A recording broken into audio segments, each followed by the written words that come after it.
วันนี้พาทุกท่านไปมาชมงานพี่น้องเลยชมงานประจำปีปิดทองพระเจ้าใหญ่เนาะอยู่ที่วัดหงส์ซึ่งเป็นอยู่กับบ้านวัดบ้านศรีสะแลดเนาะอำเภอพุทธไทยสงฆ์จังหวัดบุรีรัมย์นี่เองเป็นงานประจำปีเพิ่งจะจัดทุกปีของประมาณเดือนกุมภาของทุกๆปีเนาะสำหรับปีนี้จะเป็นเท่าไหร่เอามาติดตามไปแต่ว่าทุกท่านเข้าไปติดตามและรับชมภายในงานพอดีแล้วพี่น้องเลยหลังจากที่ผ่านมาประมาณ30 ปีที่ข้าพเจ้าเองก็บ่ได้มาร่วมในงานนี้ก็ถือว่าเป็นครั้งสำคัญในรอบ30 ปีก็ว่าได้เดี๋ยวเข้าไปเบิ่งภายในน้ำกันเลยว่าบรรยากาศภายในงานประจำปีของเพิ่นที่จะเป็นคือแนวใดอีกทีหนึ่งส่วนจุดนี้ก็คือร้านจอดรถพี่น้องเลยมีกว้างๆหลายเนาะคันหนึ่ง50 บาทสำหรับค่าบริการจอดรถใหญ่มีหอดสร้างว่ะสร้างมาโซสงสัยสร้างมันก็จะมาหารายได้ในงานคือกันมั้งไอ้ยะตรงว่ามีหอดสร้างว่ะ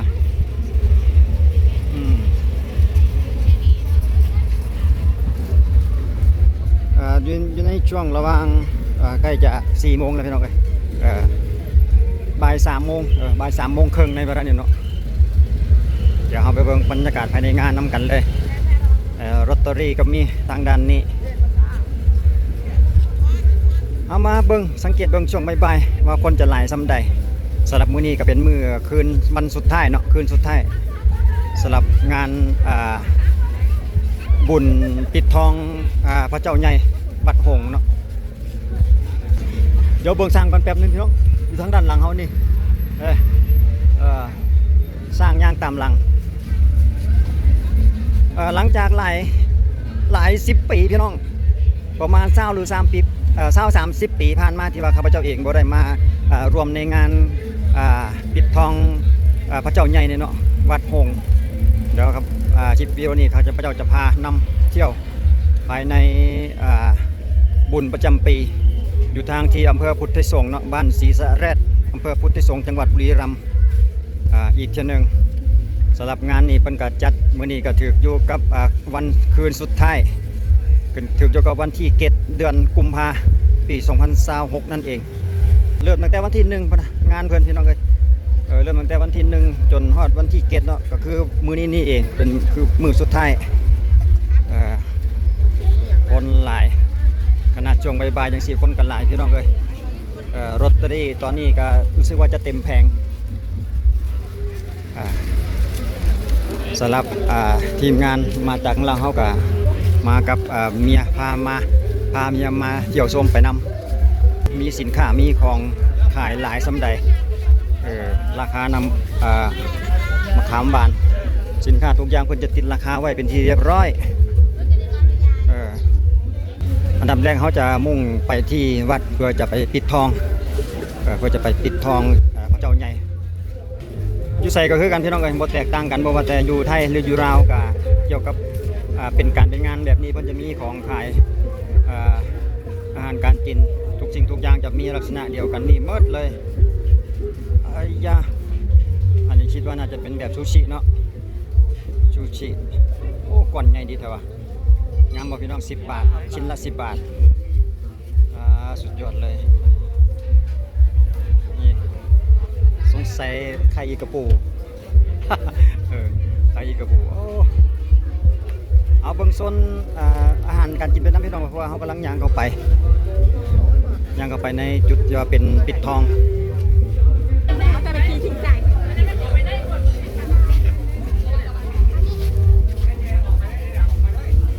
มะพร้าวหอม7 ลูกยังก็เอาลูก15 บาทมะพร้าวเผาส่วนนี้ก็โซนของปลาหมึกราคาทุกอย่างจะมีราคาบ่ต้องถามพี่น้องเลย ต้องการอันใดก็เห็นราคาแจ้งราคาเรียบร้อยพอใจซื้อราคานี้ก็ซื้อเลยบ่ต้องถามว่าอันนี้เท่าใดจักบาทแต่สินค้าทุกอย่างเสื้อผ้าหน้าแพรส่วนปิดทองเดี๋ยวเขาจะเข้าไปเบิ่งอยู่ทางภายในนี่เนาะสำหรับงานปิดทองต้องได้ถอดเกิบเนาะ ปลดเกือบแล้วก็ขึ้นไปอยู่ภายในทางด้านบนเดี๋ยวก่อนจะขึ้นเนี่ยเขาจะพาไปเบิ่งจุดที่ว่าทองแต่ว่าเรื่องทองนี่เพิ่นว่าบูชาแล้วแต่ศรัทธาที่ว่าเขาจะให้นั่นเองเนาะทำบุญบูชาทองบูชาหนอกใบนี่เพิ่นจะมีป้ายบอกลักษณะนี้เขาก็จะเอาเงินไปตามศรัทธาใส่เงินไปแล้วก็หยิบเอาทองไปปิดเด้แผ่นทองอยู่ทางด้านนี้เนาะ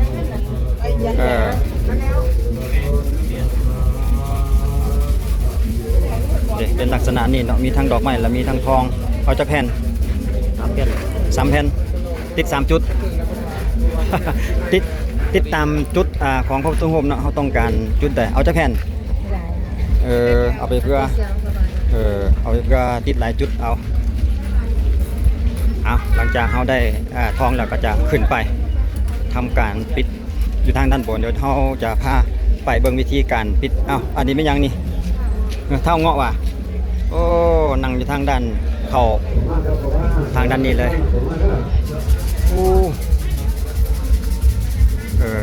ขนาดช่วงบ่ายนี่พี่น้องถือว่าคนกำลังไหลคนไปคนมาสักการะบูชาอธิษฐานขอพรเพราะว่าทางวัดพระเจ้าใหญ่เนาะวัดหงส์อยู่ศรีสะเกษนี่เป็นวัดที่มีความศักดิ์สิทธิ์หลายคนก็เลื่อมใสและศรัทธาหรือว่าก็ประสบสมหวังมาหลายคนแล้วเนาะ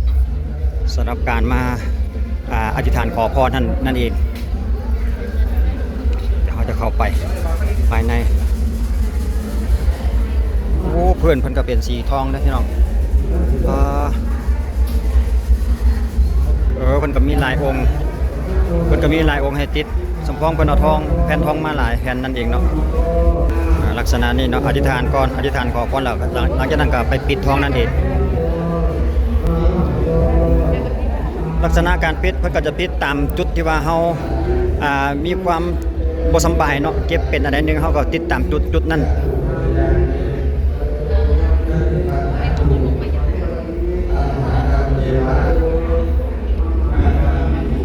ส่วนผู้นี้ก็มาจากฝั่งลาวนั่นเองคือเมียของข้าพเจ้าเองเนาะมาด้วยมีพี่สาวแด่มีเอ้ยผู้นี้เป็นเอ้ยเนาะแล้วผู้เสื้อสีฟ้านั่นก็เป็นอ้ายของข้าพเจ้าเองว่าเพิ่นมา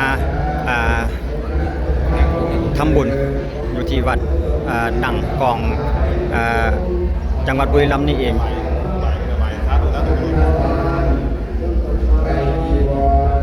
ใส่เบอร์ลองอันปิดบังดูลักษณะทองพี่ออกบังดูเป็นลักษณะนี้เนาะแล้วไปแปะเอา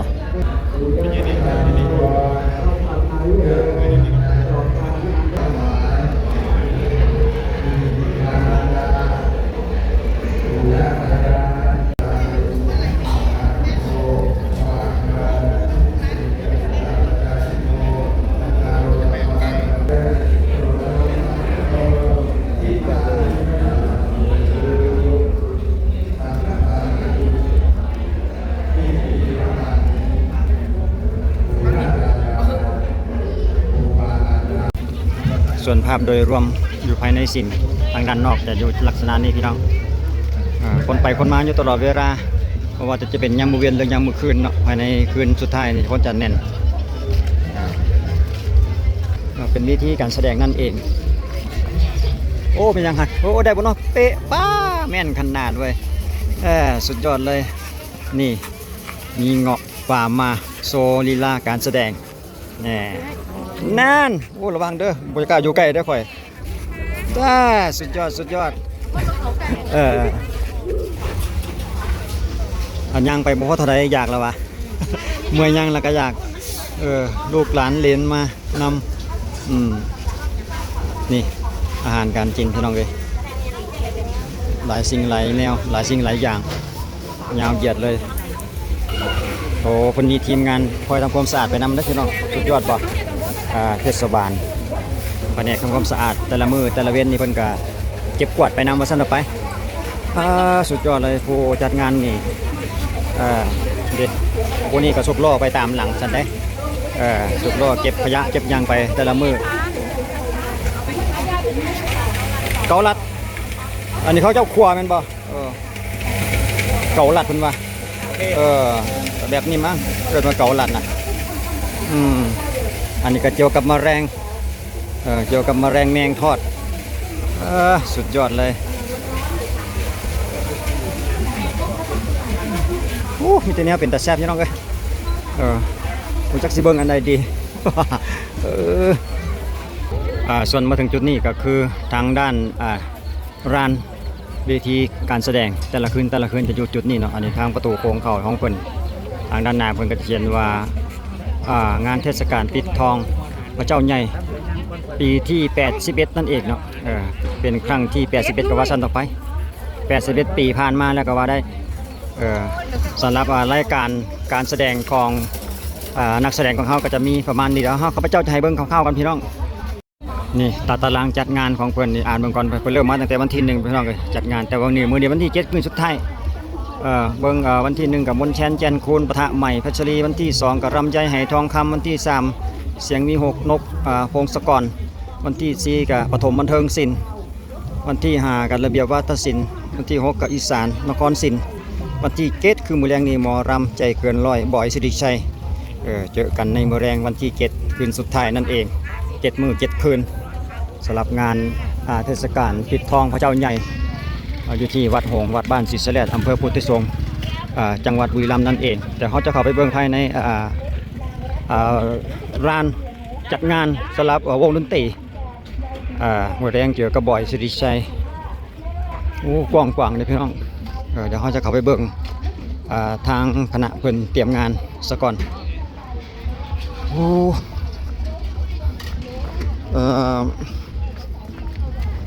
ตอนนี้ก็เป็นเวลา4 โมงปลายเนาะเอามาเลาะเบิ่งช่วงหัวแรงหน่อยหนึงแต่ว่าเขาจะย่างเลาะไปเบิ่งภายในด้านหน้าใกล้ๆอีกทีนึง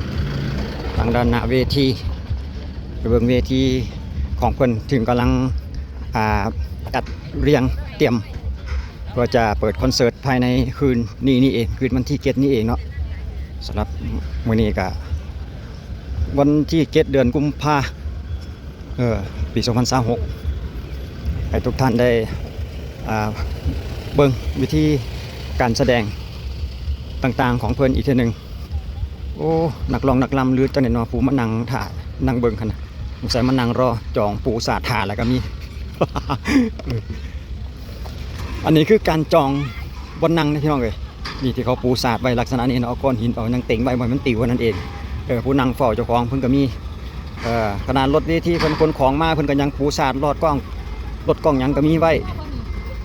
เวลารถเพิ่นมาส่งเครื่องเพิ่นก็แล่นเหยียบเลยเพราะว่าบางคนก็ปูสาดไว้ล่วงหน้าก่อนจังซี่นะอยู่ในระหว่างการกำลังต่อเติมเวทีอยู่คือกันบ่ทันได้แล้วแต่ว่าเพิ่นคิดว่าน่าจะทันภายในค่ำคืนนี้เนาะ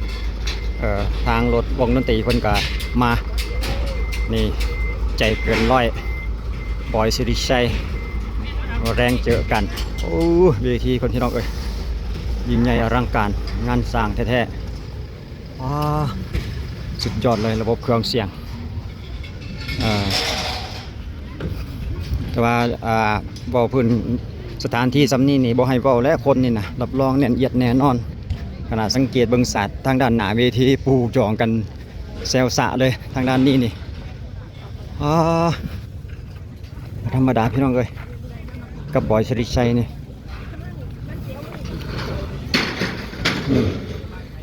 รถทางคณะวงดนตรีเพิ่นคณะหมอลำเพิ่นนะ4-5 คันระดับ10 ล้อเลยสุดยอดศาสตร์ของผู้เขียนซื้อไว้นี่แม่นบ่เพิ่นปูสารแล้วเพิ่นก็เขียนซื้อจองไว้ค่ะเป็นลักษณะนี้พี่น้องเอ้ยนี่คือการจับจองบนนั่งนั่นเอง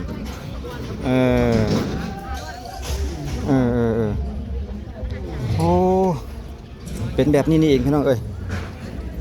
คู่แดงจองคู่แดงจองนี่หลายขนาดเลยมานบเป็นลักษณะนี้นี่เอง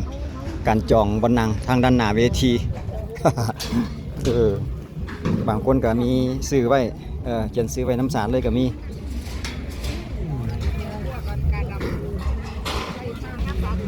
ทางด้านนี้กำลังมา ข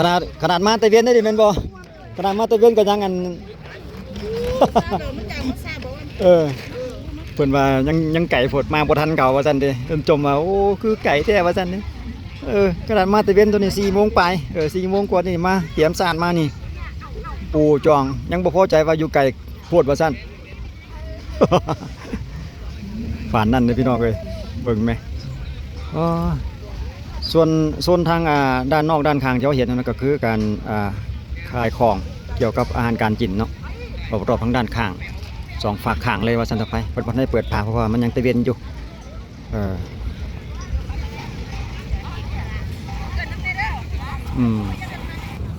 อันนี้คือมันหยังโอ้สงสัยสัตว์มาขายหรือมาเซา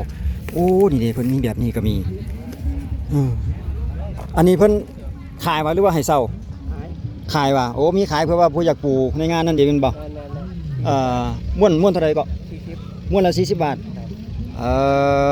โอ้มีบริการแบบนี้ด้วยเฮ็ดไว้ขายม่วนหนึง40 บาทว่าซั่นเด้ก็สิพื้นใหญ่สมควรอยู่ประมาณบ่ถึง2 เมตรต่อประมาณ1.80 เมตรเนาะความยาวของพื้นนี้เอง โอ้สุดยอดหลายพี่น้องเอ้ย